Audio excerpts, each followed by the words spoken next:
ચૂંટણી ટાણે ઉમેદવારો મત મેળવવા માટે મતદારોને રીઝવતા વાયદા આપે છે, તો બીજી તરફ વાયદા પૂરા ન થતા અકળાયેલા મતદારો પણ પ્રચારમાં આવતા નેતાઓનો ક્લાસ લેવા તૈયાર હોય છે.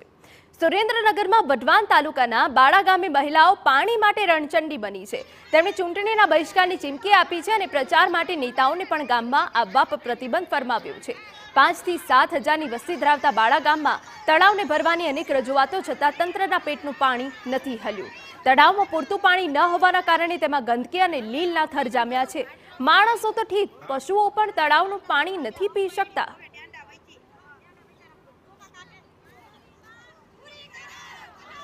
પાણી તો મળી રહેશે, પણ વાપરવામાં અમારે કપડાં ધોવામાં કે વાસણમાં કે ઢોરને પશુપાલનને એના માટે ખૂબ જ ગંદુ લીલવાળું પાણી છે, તો અમને ઉપયોગમાં લઈ જ નથી શકતા. તલાવમાં જો પાણી નહીં આવે ને તો મત દેવાય કોઈ બેનું આવવાનું નથી, અને કોઈ પણ ધારાસભ્ય કે ગમે એ આવે ને ગામમાં તો ગામમાં કરવા દેવાનું નથી કરી. આ બેનો આ એટલી ઉશ્કેરાણી છે, ગુસ્સે થઈ ગઈ છે બેનો. હવે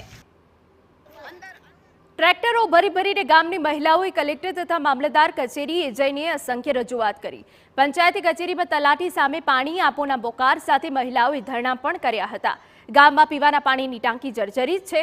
હાલ તો ગામની મહિલાઓએ પાણી નહીં તો મત નહીંનું સૂત્ર અપનાવી આગામી લોકસભાની ચૂંટણીનો બહિષ્કાર કરવાની ચીમકી આપી છે.